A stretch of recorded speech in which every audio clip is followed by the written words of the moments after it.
Hey there, my friend, welcome. I'm Dr. Anthony Balduzzi, founder here at the Fit Father Project.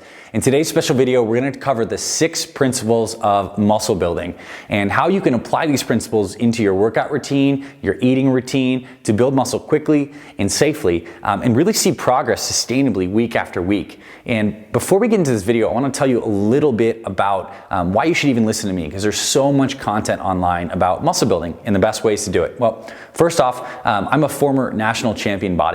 I've spent 10 years studying what it takes to build muscle, and I've helped a lot of clients around the world do the same. And the thing is, I was never like a big kid growing up. I was rail skinny, and I had to figure out from the research of what it would take to take my body as an ectomorphic skinny guy and really just pack on some serious muscle. So these principles work. They've worked on me, they've worked on all my clients, and some of the pictures that you've already seen, and they're gonna work for you too, because these are the foundational principles. They're not the, whiz bang, do this, gain 5 pounds overnight shit. If you're looking for that, this is not the video for you. If you're looking for the tried and true principles, this is the video you wanna pay attention to, and I know you're gonna learn a ton. So we're gonna cover these principles right now. I want you to get out a pen and paper and take some notes as we're going through, because this is some really, really important stuff that I want you to apply into your life so you can actually see results. So let's dive on in and get into the 6 principles of muscle building. All right, so the first principle of building muscle is a little counterintuitive for some people. It's the fact that you need to focus on getting strong before you focus on getting big. And the reason I say this is because there's so many distracting things out there these days. If you look in the muscle magazines, you're gonna see all these quote unquote bodybuilding, hypertrophy specific routines that have a lot of small isolation exercises in them. They have things like bicep curls and shoulder lateral raises and leg extensions. And listen, those exercises do have their place in a routine, but they're not the foundation. The foundation is you need to focus on getting strong at the main motions. The squat, the deadlift, pull-ups, overhead press, bench press. The big 5. You need to get strong at those. And strength is a prerequisite to size. It's really, really essential, because as you get strong at these main motions, what you're gonna be able to do is train at higher volumes, more sets, more reps, at a heavier weight, and that's really gonna stimulate the muscle growth. And as we begin lifting weights, if you're a beginner, the first thing that changes in your body is not that your body starts packing on tons of muscle, but your nervous system gets more efficient. You get neurologically efficient. So you get more efficient at using the muscle that you do have. So a lot of the initial gains when you start training to build muscle, and you're doing the deadlift, for example, you get strong very rapidly, and it's not that your back is immediately super wide, it's the fact that your nervous system gets more efficient. So we need to focus on getting strong in those movements. There is not a single person who started lifting and then put 200 pounds on their core lifts, so start off with a 100-pound squat and gets up to a 315-pound squat, let's say, who did not gain size through the process. So keep that in perspective. The first principle is strength is a prerequisite to size. You're gonna be able to carry heavier weights for higher volume, and that's gonna really help you get big. But focus on getting strong first, those main motions. Do not get distracted by BS exercises that are really not nearly as effective as these big core motions. And that leads us immediately into number 2.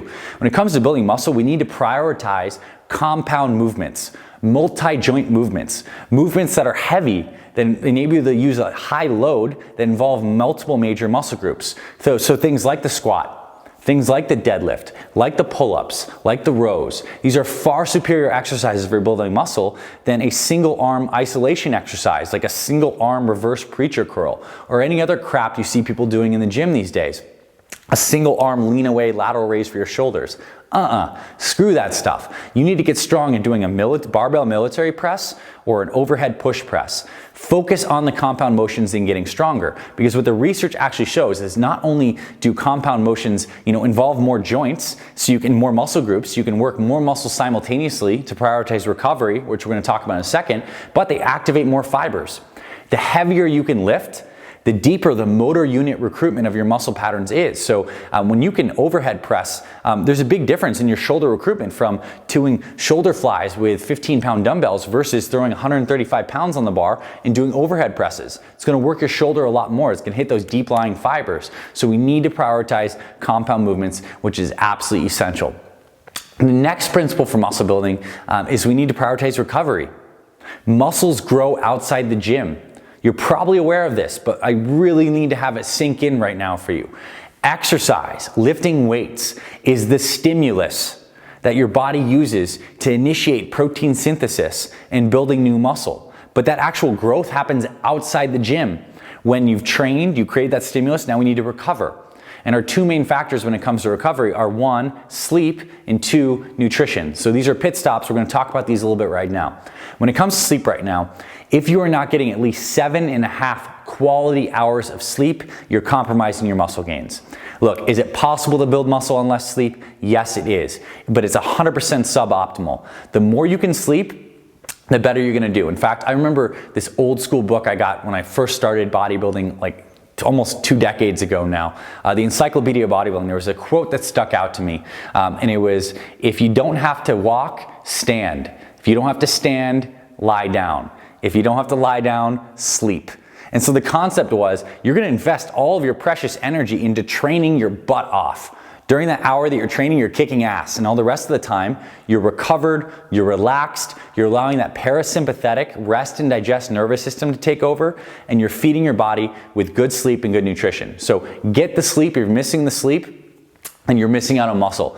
And when it comes to nutrition, one of the next principles we're gonna talk about is you need to be in a calorie surplus. As a general rule of thumb, you need to be eating more calories than you burn every day to put on muscle.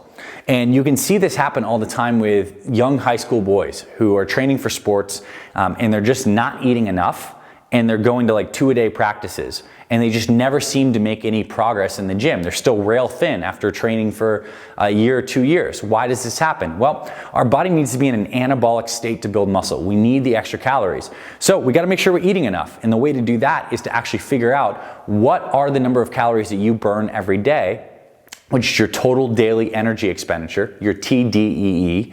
Then we wanna have an idea of what that number is. Then we wanna overshoot that by 250 to 500 calories on the safe side. Now, the thing is, first off, to calculate your TDEE, we have a free calculator. We have a Google spreadsheet. You can make a copy of that. There's gonna be a link below in the description where you can just punch in your data and it actually kicks out your TDEE. So I want you to check that out. It's below the video. Nice resource we have for you. So check that out and then add 500 calories to that number. And that's gonna give you a good starting point for your nutrition. And then how you break those calories up is basically up to you. But as a really good rule of thumb, I want you to set your protein at 0.8 to 1 gram per pound of body weight. So if you are a 160 pound person, then you want to have 160 grams of protein, roughly speaking, per day. And that's well research supported. You can get away with a little bit of a lower protein intake at that 0.8 grams per pound body weight, but it's optimal for most people to hit that 1 gram per pound body weight. So that's the amount of protein you have. And then the rest of those calories, we're going to fill that out from your carbs and your fats. And for most guys, because fat is actually essential if you're a natural lifter to keep your testosterone levels high, is to set that fat roughly at a minimum of 70 grams, but as you get up higher, maybe even over 100 grams of fat a day. This can be very good and supportive, and it's easy to get your healthy calories in from lots of good fats, so including avocados, wild salmon, grass-fed beef, lots of pasture-raised eggs, extra virgin olive oil, coconut oil. Putting these healthy fats in your food is gonna be a great way to up your calories without feeling like you have to eat tons of chicken every day and just a ton of food, because it can be hard putting on mass to feel like you're eating all the time, especially if you have a busy schedule. Healthy fats to the rescue. Adding some healthy fats to those meals is gonna get your calorie count up without throwing a lot of digestive stress on your body. And then the other thing is the carbs. Carbs are so essential for muscle building. They're great, and they get a bad rap because we're living in an age right now where so many people are doing these low-carb ketogenic diets, but carbs are a key driver of muscle growth. Insulin, which gets spiked from carb intake, is one of the most anabolic substances on the planet. It actually triggers the downstream cascade of muscle protein synthesis by acting on mTOR, this mammalian target of rapamycin. Without getting into the science, basically this is the cascade that builds muscle. Insulin's a direct signaler for that. So making sure we keep the carbs high, particularly in the pre-workout and post-workout phase, is a really brilliant idea. So whatever your carbs end up being for our 160 pound guy, what his macros might end up looking like, assuming he exercises 3 to 4 times per week, is roughly, let's say it's 160 grams protein, 80 grams fat, and around 250 grams carbs. That might be a good macro starting point for this guy. And we'll see, he'll take his weight once every 3-4 days up to a week. And if the weight's not moving, we bump the calories on the carb side of the equation. Keep the protein the same, no need to bump that any higher. Keep the fat pretty much the same. We'll just creep up those carbs until we're gaining weight at the right rate. Now, a good way to see if you're on the right target on this nutrition front is to make sure that you're not gaining more than 2-3 pounds a month. 3 pounds of quality size a month, if it's actually muscle, is a ton of muscle. And that might not even be possible for you based on how far you are in your training age. When you're starting out, those kind of gains are possible. But as you get more advanced, those gains slow down.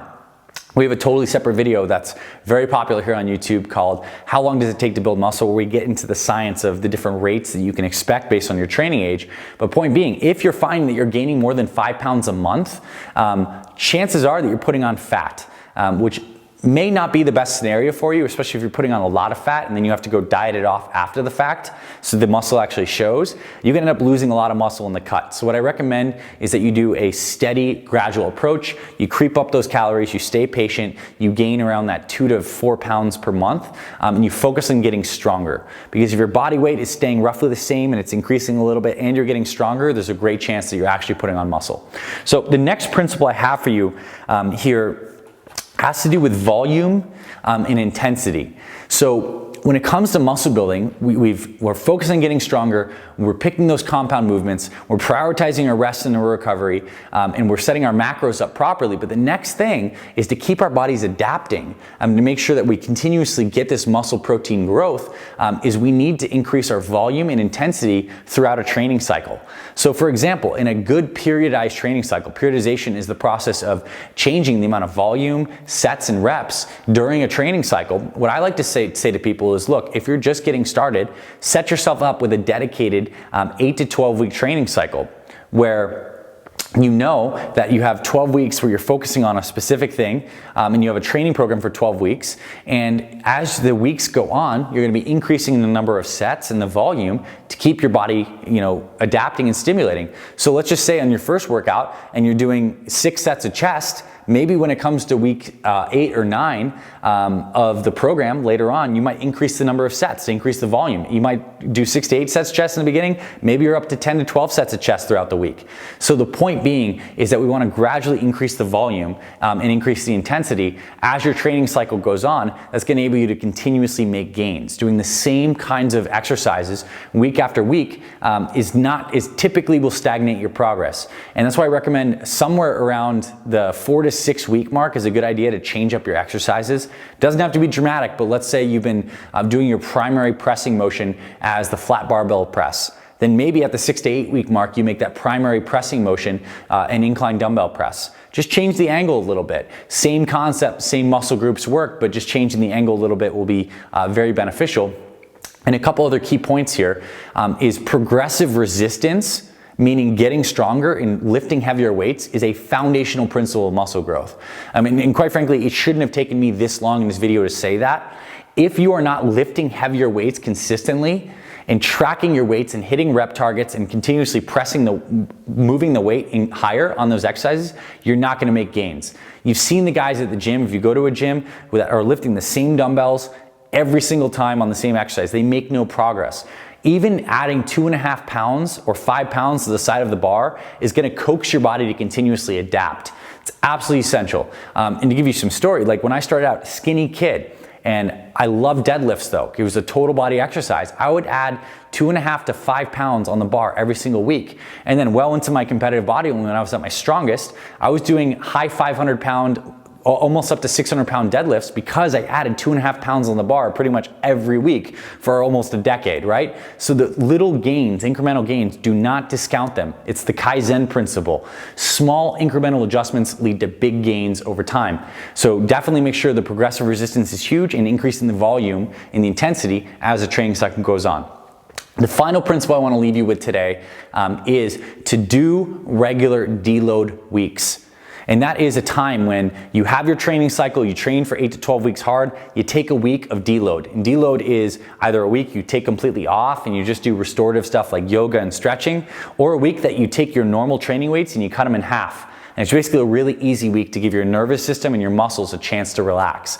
You know, why is this important? And why will so many people listen to this and not do it? Well, because we don't want to take the time off. We want to continuously pressing harder, but our bodies sometimes need the time off. And you know, if you're watching your training weights, they're staying stagnant, you're feeling stressed, you could take your morning pulse in the morning and you're noticing that your pulse is a lot higher than normal for a couple weeks, and your body's under a lot of stress and you're not making gains in the gym, it's time for a deload. Your body's saying, hey dude, give me a break, let me catch up.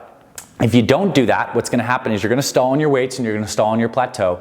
And even worse, those minor joint like niggles and pains that you might have in your elbows or knees or back are gonna start to become bigger issues. And eventually they'll lead to an injury, and that's gonna sidetrack you for weeks, if not months, and you're gonna lose your gains. So what I wanna say is play the long game. Take the strategic deload weeks. You know, elite lifters, elite powerlifters sometimes take, you know, small scheduled deloads as frequently as every 4 weeks.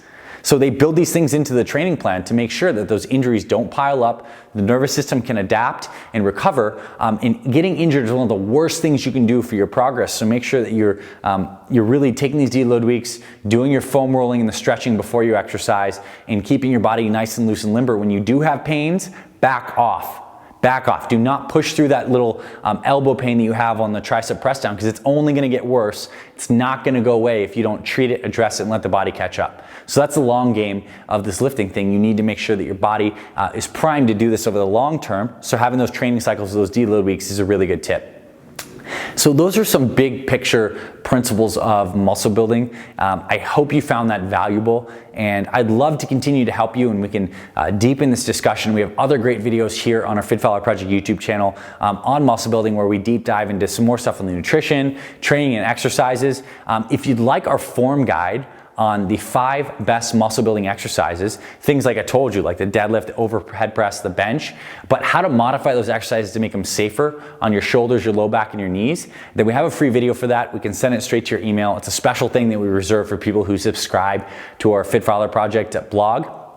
So if you subscribe, we'll send that video straight to your email, and you can check that out, and I'll show you how to modify these exercises to keep them healthy on your joints, so you can start lifting and stay lifting long term. And this is essential for you, especially if you're a guy watching this over 40 and you want to keep your joints right. These are the exercises you need to modify, so that video is free for you. And if you'd like our completely done for you muscle building plan, we have a program called Old School Muscle that takes some of the best old school strength training principles that the old school giants used. You know, guys like Reg Park, Arnold, Frank Zane, to build their amazing bodies. And then we layer on the new school science that we've learned, and we basically create the best hybrid program. It's an amazing strength training program, Old School Muscle.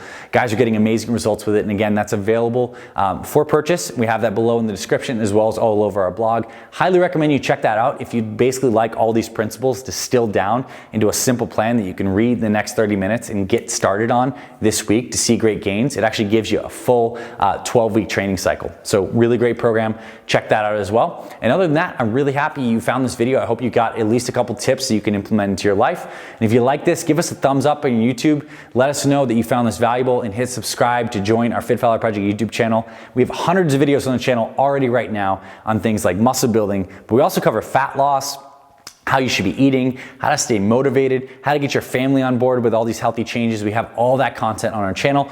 We'd love for you to subscribe and stick around and get new updates. And other than that, check out those free resources. Check out Old School Muscle. I'm happy you're here. Go forth, kick some ass. I can't wait to hear about your muscle building results, and comment below to let me know which one of these tips you found most valuable for you. And if you have any other ideas and tips that you'd like to suggest that have been important for you on your muscle building journey, I can't wait to hear from you, and I'll talk to you very soon, my friend.